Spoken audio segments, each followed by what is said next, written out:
الصلاة والسلام عليك يا رسول الله عليك يا حبيب الله عليك يا نبي الله.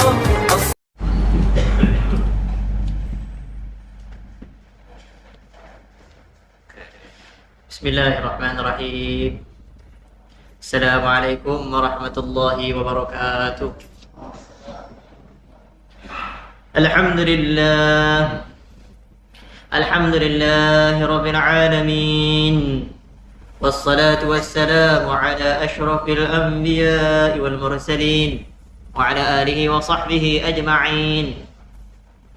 سبحانك لا علم لنا إلا ما علمتنا إنك أنت العليم الحكيم ولا حول ولا قوة إلا بالله العلي العظيم. اللهم ربنا زدنا علما وارزقنا فهما آمين. أما بعد، قال الله تعالى في القرآن الكريم بعد أعوذ بالله من الشيطان الرجيم: يا أيها الذين آمنوا كتب عليكم الصيام كما كتب على الذين من قبلكم لعلكم تتقون. وقال النبي صلى الله عليه وسلم: من أحيا سنتي فقد أحبني ومن أحبني كان معي في الجنة، أو كما قال صلى الله عليه وسلم. Alhamdulillah, para jemaah muslimin dan muslimat rahimakumullah, mudah-mudahan semuanya dalam sihat wal afiat. Syukur kepada Allah Subhanahu wa taala, dengan izin Allah kita dapat bersama lagi pada malam ini, berada di rumah Allah. Mudah-mudahan Allah Subhanahu wa taala menerima semua amal ibadat kita, sama ada yang fardu maupun yang sunat. Begitu juga semoga Allah menerima kehadiran kita di rumah Allah ini. Orang yang Allah redha dan Allah suka dengan dia, maka orang tu akan duduk lama dengan dia. Tapi kalau orang tu tak disukai, maka macam biasalah, cepat-cepatlah keluar dia. Jadi untung orang yang boleh tahan lama duduk rumah Allah. Sebagai tanda juga, maknanya Allah suka dengan dia. Kalau kita jenis hati lepas habis sembahyang nak cepat balik, bahaya. Makruh dalam mazhab.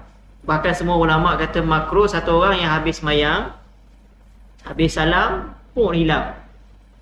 Perbuatan itu tak disukai, seolah-olah dia tidak suka dengan masjid itu sendiri. Maka sebab itu tanda kita suka dengan rumah Allah, pertama kita tawal. Yang kedua, jangan terus bangun lepas habis salam, duduk wirid apa yang patut. Yang lagi bagus, tunggu untuk solat yang seterusnya. Macam tuan haji depan saya ni lah sedang buat. Habis mayang duduk kuliah. Walaupun duduk kuliah, masih dikira sedang menunggu solat. Kan ada hadis, orang yang duduk menunggu solat yang seterusnya, mereka ini didoakan oleh malaikat. Antara doa yang oleh doa malaikat apa dia? Allah maghfir lahu, Allah marhamhu. Ya Allah, ampunkanlah si fulan, ya Allah rahmatilah si fulan. Duduk dalam masjid sekarang ni, kita sedang didoa ni. Jangan tanya saya lah malaikat tu duduk kat mana. Tapi kita sedang didoakan, yakinlah. Maka mudah-mudahanlah para jemaah yang saya hormati, istiqamahlah selalu sampai akhir hayat menjadi orang yang cintakan rumah Allah. Amin ya rabbal alamin. Para jemaah yang saya hormati, syukur juga kepada Allah, kita ni dah dekat sangat dengan Ramadan. Walaupun baru awal Syaban, tapi ini juga satu bertanda yang kita ni semakin dekat Ramadan. Cuma kalau orang tu dia peka dengan Ramadan, maka dia akan buat persediaan untuk Ramadan. Bersedia untuk Ramadan ni bukan tunggu Ramadan datang baru nak bersedia, bukan. Saya dah beritahu sebelum ni, dalam tazkirah Jumaat pun ada saya beritahu, tanda kita bersedia dengan Ramadan, kita telah buat persiapan sebelum datang lagi Ramadan. Orang pergi umrah, pergi haji, dia muzakarah, dia belajar kursus haji dan umrah adalah sebelum pergi. Bukan dah sampai tanah suci tu pun nak belajar, tak adanya. Kelang kabut jawabnya nanti. Begitulah kita hari ni, sekali-sekala kita kena ada ulang kaji tentang berkaitan dengan puasa. Cuma saya tak ada malam ni nak sentuh pasal puasa. InsyaAllah lain kali, kalau saya punya slot saya ada lagi, Saya akan cerita banyak sikit pasal puasa. Ulang kaji. Bukan nak ajar. Kita sama-sama beringat. Mungkin dah lama lupa kan? Jadi oleh itu sama-sama kita ulang kaji, sama-sama kita beringat, maka kita mantapkan Ramadan kita pada tahun ini insya-Allah. Para jemaah yang saya hormati, antara perkara yang kita boleh bersedia untuk Ramadan ialah kita perlu ambil tahu ilmu tentang sah batal puasa. Kita kena ulang kaji baliklah apa benda yang boleh menyebabkan sah dan batal puasa. Antaranya niat. Sedangkan dalam mazhab Syafi'i, lupa niat malam hari, besok hari tak berniat, maka dia punya puasa tak sah, tapi wajib dia menahan diri. Maka macam mana nak buat? Yang tu kita niat awal Ramadan tu. Awal Ramadan malam pertama tarawih tu, saya akan insya-Allah pesan pada para jemaah. Malam pertama insya-Allah jatuh pada Rabu malam Khamis. Jadi insya-Allah malam tu saya lah bawa. Jadi saya akan pesanlah pada jemaah, andai katalah saya terlupa, maklumlah manusia kita buat dua niat. Pertama kita niat ikut mazhab Imam Syafi'i, iaitu berniat setiap malam. Wajib bagi Imam Syafi'i, wajib berniat untuk puasa setiap malam. Tidak ada kecuali. Maka sebab itulah kita kena niat setiap malam. Jadi malam pertama tu kita niat dua. Yang pertama sahaja aku puasa esok hari, bulan Ramadan tahun ini kerana Allah Ta'ala. Ataupun nawaitu sawma ghadin an ada'i fardhi syahri Ramadana hadhihi sanati lillahi ta'ala. Itu standard lah bahasa Arabnya. Tapi bahasa Melayu pun boleh ya. Yang kedua kita niat sebulan terus Ramadan. Nawaitu sawma syahri Ramadan hadhihi sanati lillahi ta'ala. Sahaja aku puasa sebulan Ramadan tahun ini kerana Allah Ta'ala. Dua niat kita buat. Cuma niat yang sebulan itu bukan mazhab Imam Syafi'i ya. Mazhab Imam Malik, mazhab Maliki. Imam Malik yang berpendapat bahawa hanya berniat, sah niat sebulan terus, tapi kena niat masa awal Ramadan. Sebab Imam Malik kata sebulan Ramadan tu dikira satu ibadat. Maka kita hanya niat awal saja, yang lupa, yang tengah-tengah tu tak payah niat pun tak apa dah. Dikiaskan seperti semayang. Kita semayang, awal semayang je kita niat. Tak ada tengah-tengah semayang kita niat, tengah rukuk kita niat, tengah nak bagi salam niat, tak ada. Itu mazhab Imam Malik. Tapi Imam Syafi'i jawab balik. Puasa tu kan hari-hari. Dia ada pemisah, ada pesambung. Maka sebab itulah kena niat hari-hari. Jadi dua-dua dalil ada. Kita ambil dua-dua lah. Jalan selamat kita amal dua-dua. Mudah-mudahan puasa kita diterima oleh Allah lah. Tu yang paling penting, niat tu kena tahu. Yang kedua, antara lagi perkara yang boleh batal solat, batal puasa yang kita kena ambil tahu. Antaranya lah, kalau orang tanya, satu orang yang pakai inhaler tu, yang sedut tu, bulan puasa batal tak puasa dia? Bukan batal solat ke tidak, batal ke tidak puasa dia? Nak tahu jawapannya? Siri akan datang insya-Allah. Malam ni saya tak nak beritahu. Saya nak beritahu poin-poin, nak beritahu ilmu kena belajar. Jangan main teka-teka je, batal. Kau punya puasa batal, habislah kau. Nanti dulu, sabar. Begitu juga orang masuk air, jari dia, batal ke tidak puasa bulan Ramadan? Nanti dulu, kita jumpa akan datang. InsyaAllah. Dan lagi satu saya nak sentuh pasal Ramadan juga. Antaranya kita bukan sekadar kita tahu pasal sahabat solat, kita ambil tahu tentang sunat-sunat puasa. Apa sahaja berkaitan sunat berpuasa kita ambil tahu. Macam contoh, sahur. Sahur tu dilewatkan, tapi janganlah lewat sampai dah azan. Jangan. Maksud lewat tu apa dia?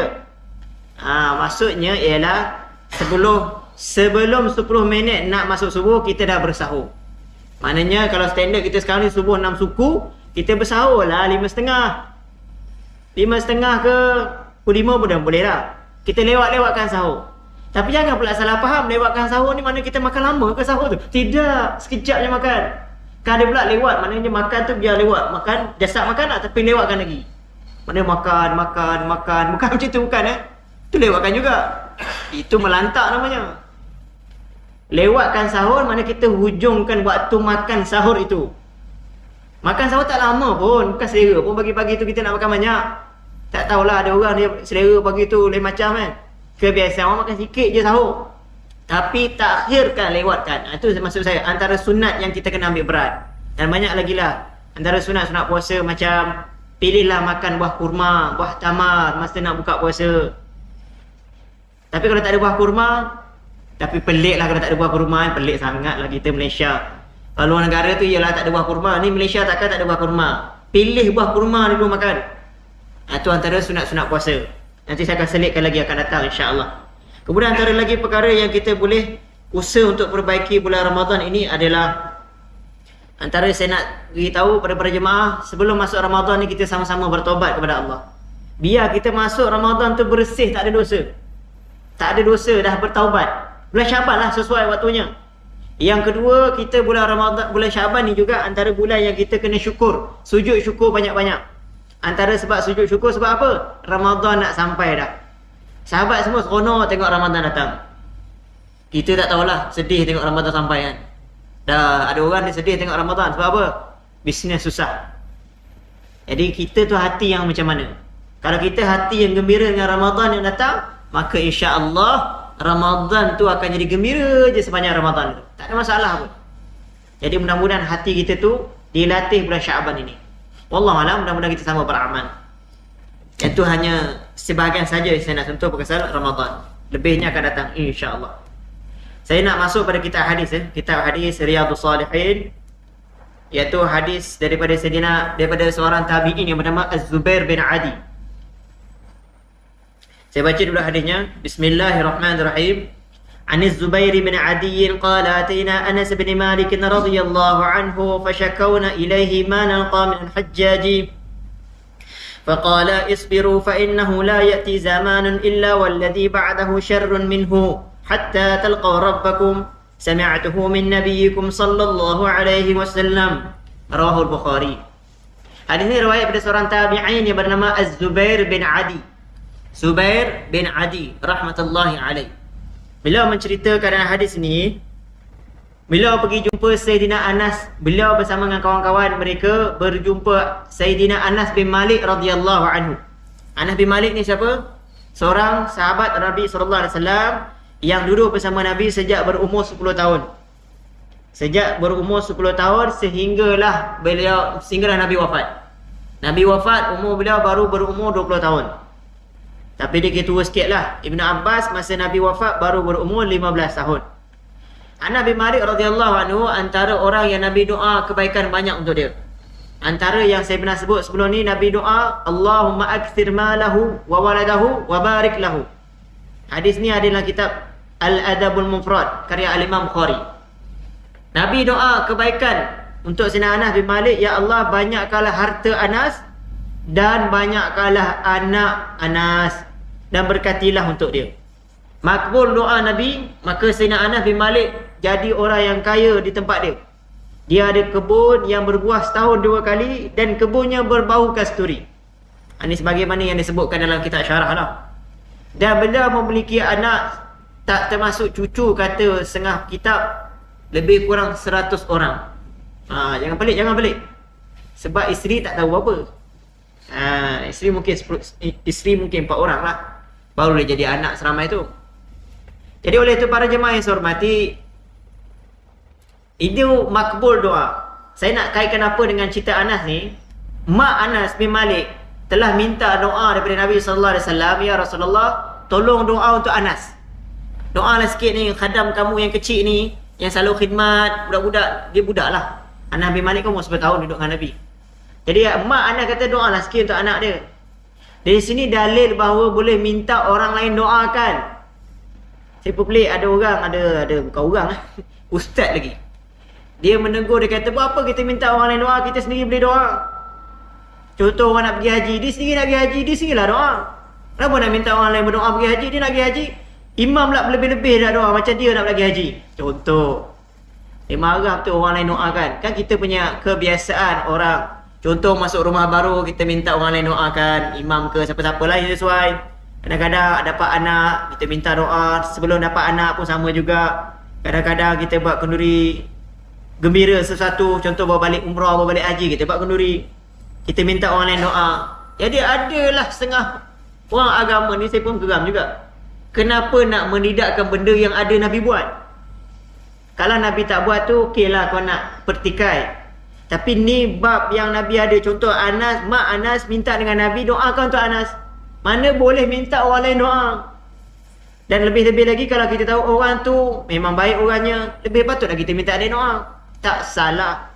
Cuma ya, di samping kita minta orang lain doa, kita pun kena doa. Jangan lupa kita juga kena doa. Kita nak pergi haji, memanglah kita minta imam doa. Tapi kita tu jangan lupa kita tu nak pergi, pun sama kena minta doa. Itu baru betul. Jadi sama-sama lah doa masa imam doa tu. Jadi janganlah kita marah orang lain doa. Tak salah pun perbuatan tu. Kalau kita mampu doa sendiri, kita nak pergi, itu terpulang. Tak ada salah pun. Jadi itu cerita mengenai Anas bin Malik. Jadi cerita dalam hadis ni, golongan tabi'in ni datang jumpa Sayyidina Anas bin Malik radhiyallahu anhu, wahai Anas. Mereka mengadu kepada Anas apa yang mereka terima daripada Hajjaj. Pernah dengar kot nama Hajjaj? Al-Hajjaj bin Yusuf. Satu orang Islam yang jadi pemerintah yang zalim di zaman tabi'in, zaman sahabat. Hajjaj bin Yusuf. Satu orang Islam, bukan orang kafir, orang Islam. Sebelum saya masuk cerita siapa Hajjaj, cerita hadis ni dulu. Tadi tabi'in ni datang jumpa Anas, mengadu pada Anas, kami dah tak tahan, dah tak sanggup dah terima apa yang Hajjaj buat pada kami. Hajjaj zalim sangat, pemerintah yang zalim. Maka apa jawab Sayyidina Anas bin Malik pada mereka? Sabarlah, isbiru, sabarlah. Kerana sesungguhnya tidak akan datang zaman, melainkan sesudahnya pasti akan ada lagi keburukan yang lebih teruk pada zaman tersebut. Ini kata Anas. Dan beliau berkata lagi, sampai bila kamu akan berlaku ini? Sehingga kamu bertemu dengan Tuhan kamu, yakni kamu mati bertemu dengan Allah. Maknanya selagi kita hidup, akan ada ujian yang berat datang kepada kita. Kiralah ujian tu datang dalam bentuk orang yang depan mata kita, orang dalam keluarga kita, jiran tangga kan, kawan kerabat ke, atau mana segi pemerintah, sakit hati. Maka kata Anas, sabarlah sikit. Sabarlah sikit. Sabar sampai bila? Sampai mati. Lama ke nak tunggu mati? Tak lama mana pun. Tak lama mana nak tunggu mati. Semua kita dalam masjid ni, termasuk saya, akan mati. Tak ramai sahabat-sahabat kenalan kita yang berjemaah sama kita dah tak ada dah. Jadi oleh itu para jemaah yang saya hormati, sabar tu kata Sayyidina Anas sampai mati je. Dan zaman yang kamu terima ujian buruk ni terhadap apa yang berlaku oleh Hajjaj, ia kalau nak dibandingkan selepas kamu lagi teruk pada zaman kamu ini. Mana selepas zaman kamu akan ada lebih teruk lagi, lebih jahat lagi daripada Hajjaj bin Yusuf. Betul. Selepas zaman Hajjaj berlalu, siapa tak kenal Kamal Atatürk? Ini zaman kemudian ni, Kamal Atatürk yang menguasai Turki.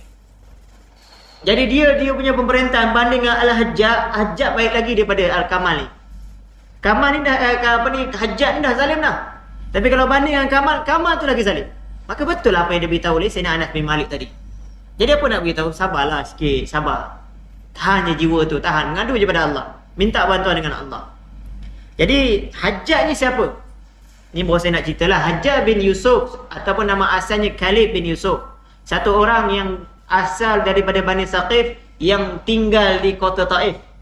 Taif kenal kan? Bandar yang luar daripada Mekah. Jadi kota Taif ni lahirlah si Hajjaj ni ataupun nama asalnya Khalid. Dia ni membesar dalam suasana agama.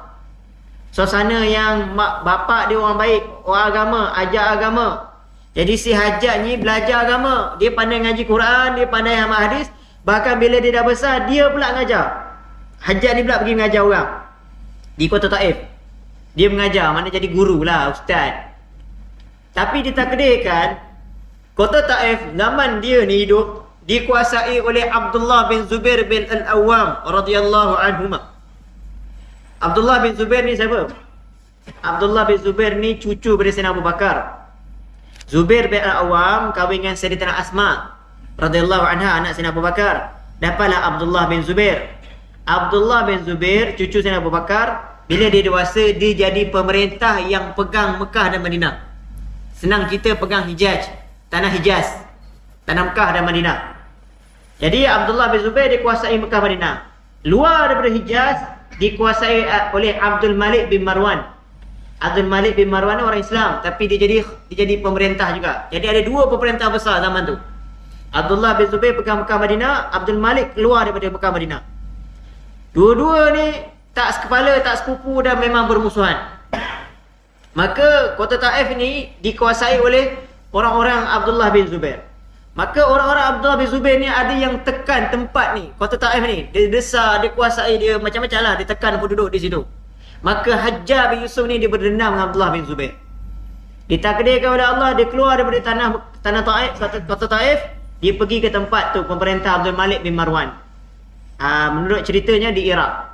Maka dia pergi sana, duduk sana, dia daripada tentera biasa sampai naik peringkat. Sebab dia ni orang yang jenis tak takut. Dalam kitab beritahu dia ni bukan tinggi mana pun orang dia, rendah dibanding orang Arab yang lain, dia rendah. Tetapi walaupun dia rendah, dia bukan calang-calang orang dia jenis hati kering orang panggil. Selamba je nak serang siapa pun dia berani. Maka ditakdirkan satu hari dia jadi gubernur di bawah Raja Abdul Malik bin Marwan. Maka dia pegang pemerintahan gubernur. Abdul Malik bin Marwan hantar si Hajjaj ni, kau pergi serang Abdullah bin Zubair, dapatkan balik kota Taif. Maka Hajjaj bersama dengan tentera telah dapat tangkap Abdullah bin Zubair, cucu Sayyidina Abu Bakar, dan dia telah bunuh pun Abdullah bin Zubair. Abdullah bin Zubair siapa? Sahabat cucu Sayyidina Abu Bakar radhiyallahu anhu. Mati di tangan Hajjaj bin Yusuf. Bermula daripada situlah Hajjaj bin Yusuf banyak bunuh sahabat-sahabat. Banyak sahabat mati di tangan beliau. Hajjaj bin Yusuf. Kau orang biasa dia saya dah cerita tadi, asal dia orang agama, tiba-tiba jadi jahat. Dan dia punya jahat bukan biasa-biasa punya jahat. Bahkan dia pernah buat satu majlis. Sebab dia memang dah jahat dah. Dia buat majlis makan, dia jemput kenduri. Tapi makanan yang dia letak tu semua makanan dari sumber yang haram. Sumber haram banyaklah, rasuah, riba. Mungkin ada makanan haram sekali kan tu, khinzir ke, masak tom yum ke apa tak tahulah kan. Jadi dia dah buat makanan haram tu masak, dia panggil ulama-ulama sekitar tu datang. Ulama yang hebat-hebat ni datang tempat dia makan. Dia buat jamuan. Kononnya rai kan. Dah makan, semua ulama semua dah makan. Dia gembira. Dia kata, tengok, hari ni aku telah terselamat daripada doa keburukan korang. Korang semua telah makan benda yang haram. Allah bin Nabi beritahu dalam hadis, daging yang ditumbuhi dengan makanan yang haram, doanya tidak akan diterima oleh Allah. Hajjaj kata, korang nak buat apa pun aku dah tak heran dah. Doa lah, korang nak makan benda haram. Tengok perangai Hajjaj, perangai dia tu. Maka apa yang dipesan oleh Sayyidina Anas dan hadis ni, sabar. Sabar. Dan Hajjaj bin Yusuf memerintah agak lama jugalah. Daripada tahun 70 Hijrah hingga 95 Hijrah. 70 hingga 95, lama tu. Jadi zaman dia memerintah memang ramai sahabat mati. Dan ada satu lagi kisah saya nak kongsi sikit. Dia antara Sa'id bin Jubair. Sa'id bin Jubair ni bukan sahabat tabi'in. Sa'id bin Jubair antara orang yang menentang Hajjaj bin Yusuf. Dipanggil puak penentang lah. Tapi dia tak pernah dapat tangkap. Tak pernah dapat tangkap Sa'id bin Jubair. Satu hari Sa'id bin Jubair telah sembunyi di Mekah. Maka Hajjaj telah keluarkan arahan, beritahu pada orang yang memerintah Mekah, umumkan barang siapa yang beri perlindungan kepada Sa'id bin Jubair, maka orang tu akan ditangkap, rumahnya akan diroboh, jiran rumah pun akan diroboh, orang sekitar pun semua akan diroboh rumah dia. Bila dia dengar tu, tak senang duduk lah orang. Maka orang beritahu lah kat mana Sa'id bin Jubair. Maka Sa'id bin Jubair dapat ditangkap. Sa'id bin Jubair dibawa menghadap Hajjaj bin Yusuf. Saya cerita kongsi ni, tengok Hajjaj tu punya jahat ni. Jadi bila Sa'id bin Jubair telah dihadapkan, Sa'id bin Jubair ni satu orang tabi'in yang wara', yang berilmu, yang sangat rajin beribadat. Maka bila dia di depan Hajjaj, dia tak heran apa pun. Maka berlakulah sesi soal jawab. Antaranya ditanya nama. Dia tanya, nama kau siapa? Sa'id bin jawab lah, nama aku Sa'id. Sa'id ni terjemahnya berbahagia. Kalau orang nak tahulah, Sa'id maknanya berbahagia. Maka dia tanya, kau anak siapa? Anak Jubair, bukan Zubair, Jubair, Jim ba ya ra, Jubair. Jubair dengan Zubair makna lain-lain. Kalau Jubair, sesuatu yang ditampung, yang ditampai, yang diperbaiki. Maka dia bila dengar, dia kata, tak, nama kau bukan Sa'id bin Jubair. Nama kau, nama ialah Syaqi bin Kusair. Apa makna Syaqi? Celaka bin pecah. Diubah nama orang. Maka apa jawab Sa'id bin Jubair? Mak aku lagi tahu nama aku. Mak aku lagi tahu nama aku daripada engkau. Kau nak pandai-pandai tukar nama aku. Mak aku lagi tahu. Maka apa jawab Hajjaj? Engkau dengan mak kau celaka. Jawab si Hajjaj. Ni perbualan dia teruk ni. Memang Hajjaj memang mulut cerupa. Kemudian panjang cerita. Soal semua apa yang dicakap oleh Hajjaj semua dipatahkan oleh Sa'id bin Jubair. Maknanya dia makin sakit hati. Dia tanya, wahai Sa'id, kenapa aku tak pernah tengok kau ketawa? Maka Sa'id kata, buat apa aku nak ketawa? Lepas mati ni lagi menakutkan, apa aku nak sibuk pasal ketawa? Tak ada fikir nak ketawa, tak ada apa pun nak perlu diketawakan. Ni kata Sa'id, lagi dia sakit hati. Lah sekali dah sakit hati, panjanglah ceritanya, saya ringkas. Dia nak dipancung. Hajjaj kata, pancung dia. Potong kepala dia. Maka Sa'id minta izin untuk semayang. Aku nak semayang dulu. Maka Hajjaj benarkan. Tapi Hajjaj kata, pancung di depan aku. Maka bila tabi'in Sa'id bin Jubair mula semayang. Bila dibaca surah, dibaca ayat dalam satu surah Al-An'am. Ayat yang berbunyi, Inni wajjahtu wajhiya lilladzi fataras samawati wal arda hanifa wa ma kana minal musyrikin. Wa ma ana minal musyrikin. Ayat itu dalam surah Al-An'am. Bila Hajjaj dengar, apa makna itu? Ayat ni maksudnya aku menghadap wajahku kepada Allah lah. Yang ni menghadap kiblat. Masa tu memang dia menghadap kiblat, marah ke Kaabah. Hajjaj dengar dia baca surah tu, dia kata, pusing muka dia, paling ke arah sana, Nasrani punya kiblat. Pusing arah kiblat, arah tempat lain. Maka terus si Sa'id bin Jubair ni baca ayat lain pula. Fawalli wajhaka syatral masjidil haram. Ayat tu silap. Fa aynama tuwallu fathamma wajhullah. Ayat tu dalam surah Baqarah. Di mana saja kamu menghadap, di situ ada Allah. Lagi sakit hati Hajjaj. Weh, geram pula. Pusing lain pun dia baca ayat lain. Maka dia kata tukar. Kepala dia pandang bawah. Bagi dia tengok bawah, tengok tanah. Bila dia baca bawah, bila dia tengok kepala ke tanah, dia baca ayat lain pula. Minha khalaqnakum wa fiha nu'idukum wa minha nukhrijukum taratan ukhra. Surah Toha. Daripada tanah kami jadikan engkau, dan kepada tanah kami kembalikan engkau, dan kami akan keluarkan daripada tanah pada kali yang lain. Tengok, lagi sakit hati. Bila Hajjaj dengar makin sakit hati, tengok tanah pun dia baca ayat lain, tengok tempat lain pun dia baca ayat, ada je ayat dia. Maka terus dipenggal masa tu juga, masa solat. Jadi sebelum dia pancung tu, sempat Sayyidina Sa'id dia kata apa? Ya Allah, aku menjadikan saksi dengan kalimah ini. Asyhadu an la ilaha illallah wahdahu la syarikalah wa asyhadu anna Muhammadan abduhu wa rasuluh. Ya Allah, dengan kalimah ini aku berpisah dengan engkau, sesudah nanti aku bertemu dengan engkau di akhirat. Dengan kalimah ini juga kita bertemu semula. Kata si Sa'id bin Jubair. Lepas tu beliau dipancung. Jadi bila dia pancung, darah membuak-buak darah Sa'id bin Jubair ni membuak-buak keluar. Mengalir je tak berhenti. Maka Hajjaj pelik, kenapa keluar darah macam ni? Tanya pada orang yang pakar perubatan. Maka katanya dia mati sebab tak takut langsung. Orang yang mati dalam keadaan tenang, tak takut, darah dia akan keluar mengalir macam biasa. Yang lain, orang yang kita nak bunuh, sebabkan dia takut, tak sempat darah tu nak keluar, dah beku dah sebab takut dengan kita. Yang dia ni tak takut langsung, sebab tu darahnya memancut-mancut. Itu kisah antara Sa'id bin Jubair dengan Hajjaj bin Yusuf.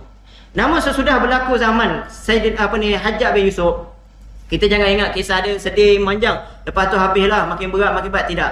Selepas kematian Hajjaj bin Yusuf adalah zaman Khalifah Umar bin Abdul Aziz. Siapa tak kenal Umar bin Abdul Aziz? Khalifah paling adil dalam Islam. Cuma Umar bin Abdul Aziz ni, dia punya pandangan juga, pendirian dia. Dia ada lantik satu orang kabinet.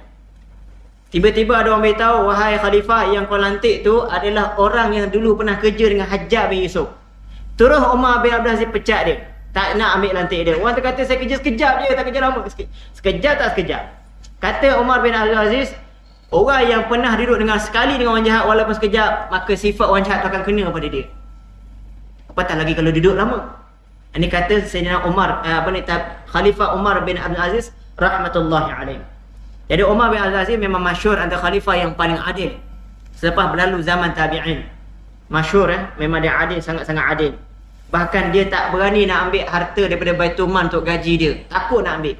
Takut tak ambil hak orang lain. Antara kelebihan Umar bin Abdul Aziz, jangankan dengan rakyat tau, dengan mak dia sendiri pun dia tak berani. Apa tak berani apa dia? Kalau dia makan sekali dengan mak dia, ada lauk berbeza, dia tiba-tiba nak ambil lauk tu, dia takkan berani. Dia takut kalau dia ambil, contohlah ayam peha dengan ayam kepak. Tiba-tiba dia ambil ayam peha, mak dia tu nak ayam peha. Tapi dia dah ambil ayam peha tu dia makan, takut mak dia terasa mak dia. Nyaka aku dikira sebagai anak derhaka pada mak. Begitu sekali Umar bin Abdul Aziz. Dengan mak pun dia layan begitu, apatah lagi dengan rakyat dia. Jadi oleh itu para jemaah yang saya hormati, bukanlah maknanya datang celaka, habislah celaka sampai bila-bila, tidak. Akan ada sudahnya kebahagiaan juga. Cuma nak tunggu kebahagiaan, kehebatan, apa orang kata apa? Islam tu datang semula, seronoknya beramal zaman tu, wallahu alam, serahlah kepada Allah Subhanahu Wa Taala.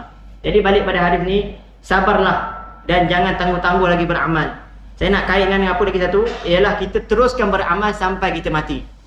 Apa siapalah yang datang, apa jenis keburukan apa yang kita terima, satu je pesanan, teruslah beramal sampai mati.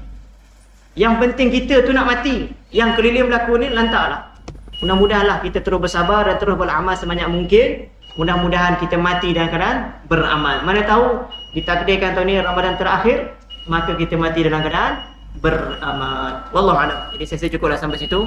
Mudah-mudahan perkongsian saya tentang hadis yang saya sebutkan tadi dan mukadimah saya tadi pasal persiapan Ramadan, kita sama-sama beramal dan kita kongsikan pada sahabat-sahabat kita yang lain. Wallahu a'lam. Auzubillahi minasyaitonir rajim. Bismillahirrahmanirrahim. Alhamdulillahirabbil alamin wassalatu wassalamu ala asyrafil anbiya'i wal mursalin wa ala alihi wa sahbihi ajma'in. Allahumma inna na'udzubika min 'ilmin la yanfa' wa min qalbin la takhsha' wa min nafsin la tashba' wa min da'atin la yustajabu laha. Allahumma arinal haqqa haqqan warzuqna ittiba'ah wa arinal batila batilan warzuqna ijtinabah. Rabbana atina fid dunya hasanatan wa fil akhirati hasanatan wa qina adzaban nar. Sallallahu ala sayyidina Muhammad wa ala alihi ajma'in walhamdulillahirabbil alamin. Subhanakallahumma wa bihamdika asyhadu an la ilaha illa anta astaghfiruka wa atubu ilaik.